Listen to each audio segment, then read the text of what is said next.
Hello दोस्तों, कैसे आप सभी? उम्मीद है अच्छे होंगे। और बात करते हैं यहाँ पर प्राइवेट नौकरी करने वालों के लिए एक इंपॉर्टेंट अपडेट आ रहा हूँ। जी हाँ, देखिए जरा बड़ी खबर, आपके कर्मचारियों को अब 5 की जगह 4 दिन ही करना होगा काम। 3 दिन की लीव मिलेगी आपको, यानी कि छुट्टी मिलेगी सप्ताह में। मोदी सरकार इस तरह का नियम भी बदल सकती है। अप्रैल से ये नियम चेंज होने को लेकर एक बड़ी खबर सामने आ रही है। देखिए जरा कि 5 घंटे से ज्यादा लगातार काम नहीं कर सकेंगे कर्मचारी। 1 अप्रैल से मोदी सरकार इस तरह के नियमों को बदलाव कर सकती है। अब आखिर दोस्तों सरकार ये प्लानिंग क्या बना रही है? अगर आप एक प्राइवेट नौकरी करने वाले कर्मचारी हैं तो आपको ये बात जरूर जान लेनी चाहिए। आखिर क्या नई प्लानिंग सरकार बना रही है आपके लिए, है ना? तो देखिए जरा पूरी खबर में आपको थोड़ा विस्तार से बताता हूँ कि दोस्तों 1 अप्रैल 2021 से आपके ग्रेच्युटी, पीएफ और काम करने के घंटे, तीनों चीजों में बड़ा बदलाव आपको देखने को मिल सकता है। कर्मचारियों के ग्रेच्युटी और भविष्य निधि में बढ़ोतरी भी हो सकती है। जी हाँ, और इसके अलावा हाथ में आने वाला जो पैसा ना आपका, मतलब टेक होम सैलरी जो है ना, वो घटेगी। अब आखिर इसके पीछे वजह क्या है, मैं आपको पूरी जानकारी बताता हूँ। यहाँ तक कि कंपनी जो जिस कंपनी में आप काम कर रहे हो ना, उसकी बैलेंस शीट भी प्रभावित होगी। इसके पीछे वजह यह है कि इस साल, मतलब पिछले साल बोले तो जस्ट 2020 में संसद में पास किए गए 3 मजदूरी संहिता विधेयक, कोड ऑन वेजेस बिल जो है, उनको पास कर दिया गया है। और इन विधेयकों को इस साल 1 अप्रैल 2021 से लागू होने की संभावना भी है। वेज यानी कि मजदूरी की नई परिभाषा के मुताबिक भत्ते जो है वो कुल सैलरी के अधिकतम 50% होंगे। इसका मतलब ये है दोस्तों की मूल वेतन, यानी कि सरकारी नौकरियों में मूल वेतन और महंगाई भत्ता जो है उसकी तरह से मूल वेतन जो है वो अप्रैल से कुल वेतन का 50% या इससे ज्यादा होना चाहिए। गौरतलब है कि देश के 73 साल के इतिहास में पहली बार इस प्रकार के श्रम कानून में बदलाव किए जा रहे हैं। सरकार का ये दावा है दोस्तों की नियोक्ता और श्रमिक दोनों के ही लिए ये फायदेमंद साबित होंगे।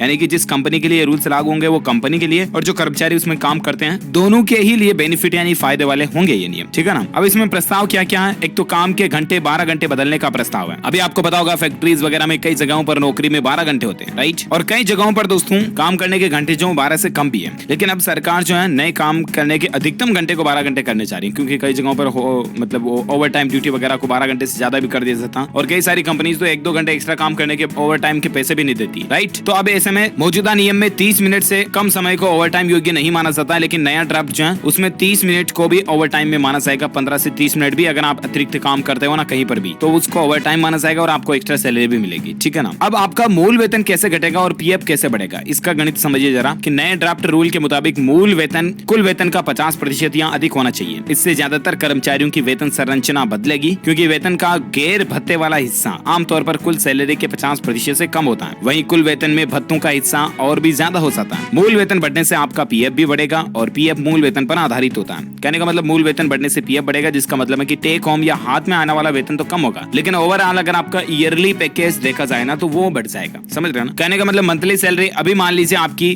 10,000 आती है, तो सालाना वेतन कितना बना? 1,20,000 12 महीने का, ठीक है ना? लेकिन ये नए नियम आने के बाद मंथली सैलरी तो आपकी भले ही 9,000 हो जाएगी, ठीक है ना? तो सालाना वेतन 12 नमा की 108, जबकि 1,08,000 बनता है। लेकिन उसकी जगह पर आपको 1,30,000 1,25,000 ऐसा मिलेगा, जो कि पहले वाले 1,20,000 से भी ज्यादा होगा। समझ रहे हो ना? ईयरली वेतन बढ़ जाएगा आपका पीएफ के हिसाब से, तो ये तो फायदा होगा। इसके अलावा रिटायरमेंट अगर आपको किसी कंपनी वगैरह में होता है तो उसकी राशि में बढ़ोतरी हो जाएगी, ठीक है ना? तो ये कुछ नियम बदलने की प्लानिंग बना रही है सरकार। अच्छा, इसके अलावा और एक नियम ये कि सप्ताह में आपको 3 दिन की छुट्टी मिलेगी, जहां अभी 1 दिन संडे की छुट्टी मिलती है। कई नौकरियों में तो संडे की छुट्टी भी नहीं मिलती है। तो अब आपको सप्ताह में 3 दिन छुट्टी करने का प्रावधान बनाने की सरकार प्लानिंग बना रही है। नए लेबर कोड के नियमों में ये विकल्प भी रखा जाएगा, मतलब आपके पास चॉइस होगी कि आप कंपनी और कर्मचारी आपसी सहमति से ये फैसला ले सकेंगे। आपके पास ऑप्शन होगा कि सप्ताह में आप 3 दिन की छुट्टी चाहते हैं, 2 दिन की चाहते हैं या 1 दिन की चाहते हैं। समझ रहे हो ना? तो कंपनी और आपके हिसाब से आप दोनों बैठ करके डिस्कस कर सकते हैं, और ठीक है इतनी छुट्टी रखनी तो इतनी रख लो, ठीक है? और बाकी ईपीएफ वगैरह के नियमों में बदलाव मैंने आपको बता दिया। तो ये कुछ नियमों में बदलाव जो दोस्तों 1 अप्रैल 2021 से सरकार बनाने की तैयारी कर रही है, ठीक है ना? अब देखते हैं अगर वाकई में नियम लागू हो जाता है तो मैं और आपको एक कंफर्म अपडेट वाला वीडियो बता दूंगा, जिसमें और इसके क्या क्या रूल्स एंड रेगुलेशंस होते हैं, जो कोई भी वो मैं आपको अलग से बता दूंगा DLS न्यूज चैनल पर, ठीक है ना? तो इसके लिए आपको क्या करना है, इस वीडियो के नीचे आपको मिलेगा एक लाल कलर का बटन, उसको दबाना है, ठीक है ना? उसके बाद बन के आएगा घंटी वाला बटन, उसको भी दबा देना, ऑल नोटिफिकेशन ऑन कर देना। इससे होगा ये दोस्तों कि आप DLS न्यूज फैमिली का एक हिस्सा बन जाओगे, जो कि वाकई में एक दमदार बात है, क्योंकि उसके बाद आपको हर एक काम की खबरों के अपडेट्स तुरंत आपके मोबाइल पर मिलते रहेंगे। ओके, समझ गए ना? तो बिल्कुल इस वीडियो को लाइक करना, शेयर भी करना अपने दोस्तों के साथ फेसबुक और व्हाट्सएप पर, और आप मुझे नीचे कमेंट करके बताना दोस्तों कि आप कौन से राज्य में रहते हैं, ताकि पर्टिकुलर मैं आपके राज्य के समाचार भी आपके मोबाइल तक पहुंचा पाऊंगा। वीडियो को लाइक और शेयर जरूर कीजिएगा। Thank you, take care, good bye, जय हिंद, जय भारत, वंदे मातरम।